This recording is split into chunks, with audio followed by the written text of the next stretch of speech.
Bienvenidos a una entrega más de Infraganti, yo soy Pérez Pirela. Ubiquémonos en este escenario. Un país en quiebra solicita ayuda económica al Fondo Monetario Internacional. Luego se ve obligado a aceptar las condiciones neoliberales que les impone, convirtiéndose el remedio en una enfermedad. El país queda sumido aún más en la debacle económica y en una infinita deuda externa. Uno de los casos más recientes es el de Grecia. Con más de 48.100 millones de euros, el Fondo Monetario Internacional es el segundo mayor acreedor de la deuda griega, tras el llamado rescate económico. El PIB del país descendió 25%. En 2012, España solicitó al Fondo Monetario Internacional y sus socios financieros europeos un rescate por 62.000 millones de euros. 3 años después, España ostenta un índice de desempleo de 23.78% tras la imposición de una serie de medidas neoliberales que le condicionó el Fondo Monetario Internacional. ¿Son los préstamos un verdadero rescate financiero? ¿Quién gana y quién pierde con la inyección de capital a un país que no tiene cómo pagarlo?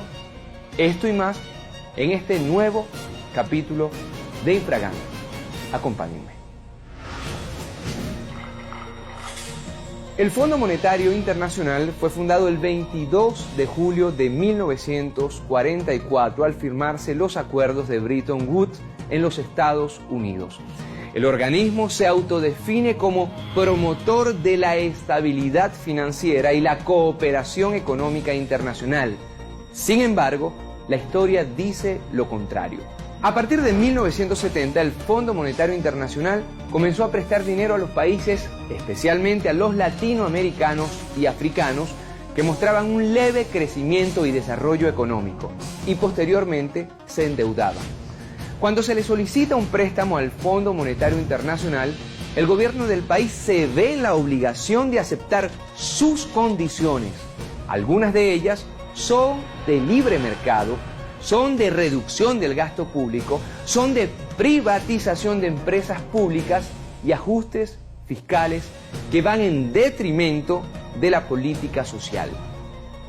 Los fuertes programas de recortes en países como España, Portugal, Irlanda o Grecia llevaron al aumento del desempleo, mayor desigualdad social, decrecimiento económico y reducciones en el gasto público.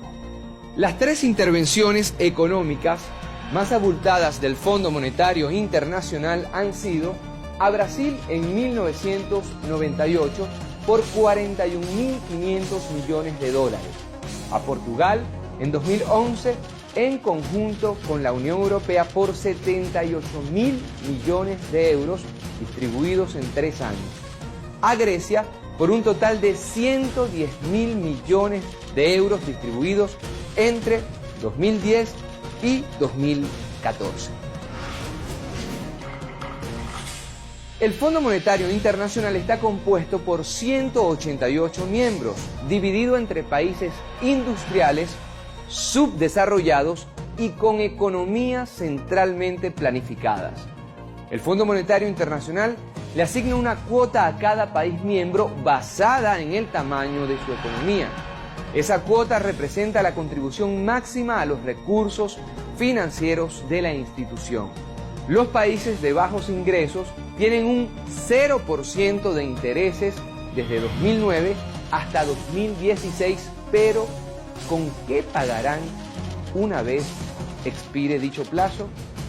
El caso con más repercusión en 2015 fue el de la deuda de Grecia, el primer país industrializado en caer en mora con el Fondo Monetario Internacional.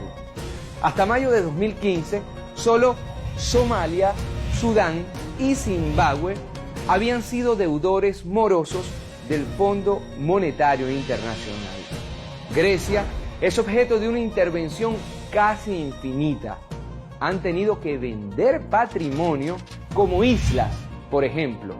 La directora del Fondo Monetario Internacional, Christine Lagarde, considera que ahora las políticas de su organismo son más suaves y se trata de un ajuste de cinturón diferente, un ajuste de cinturón mejor calculado, según ella, para proteger a los más pobres. Una pregunta se hace necesaria. ¿Realmente el Fondo Monetario Internacional protege a los más pobres? Veamos algunas cifras sobre Grecia después de la intervención económica que contrastan con las declaraciones de Lagarde. 45% de los jubilados son pobres. El 40% de los niños están bajo el umbral de la pobreza. 52% de los jóvenes están desgraciadamente desempleados. Entre 1980 y 1990, el máximo organismo financiero mundial aplicó políticas neoliberales en América Latina con la permisividad de los gobiernos de derecha. Los resultados fueron el incremento de la deuda externa en Latinoamérica a la luz de todas las consecuencias sociales para la región. En 1989, el expresidente de Venezuela, Carlos Andrés Pérez, aseguró que solicitarle un rescate al Fondo Monetario Internacional por 962 millones de dólares era la única salida económica para el país. Aplicó medidas que contemplaban un ajuste fiscal, libre mercado y privatizaciones. Esas imposiciones llevaron a la rebelión popular conocida como el Caracazo. Con una deuda externa de 38.000 millones de dólares en 1982, Argentina fue uno de los países más endeudados. Ese año, el gobierno firmó con el Fondo Monetario Internacional un acuerdo de emergencia que comprendía un crédito stand-by de 1.500 millones de dólares. Con la llegada del peronismo, se aplicó un sistema de redistribución de las riquezas. El Estado pasó a ser un inversionista y a tomar el control de su vida económica, en particular el mercado de divisas y el comercio exterior. En 2001, el gobierno de Fernando de la Rúa solicitó un rescate por 21.600 millones de dólares. Las medidas dictadas por el Fondo Monetario Internacional llevaron a una profunda crisis social, económica y política en Argentina. A partir de 1999, con la instalación de gobiernos progresistas en Venezuela, Argentina y Brasil, inició una serie de políticas económicos sociales para lograr pagar la deuda del Fondo Monetario Internacional y salir del yugo financiero del organismo internacional. Cerraremos este infraganti con la definición que Hugo Chávez hizo sobre el Fondo Monetario Internacional.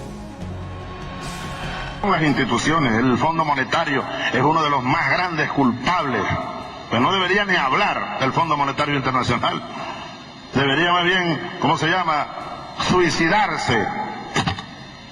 No me refiero a los señores que lo manejan, no, que ojalá tengan larga vida. Debería convocar a una sesión y declarar su, ¿cómo se llama?, disolución. Disuélvase el Fondo Monetario Internacional. Disuélvase, desaparezca del mundo. Desaparezca. Yo soy Pérez Pirela y esto fue Infraganti. Hasta la próxima.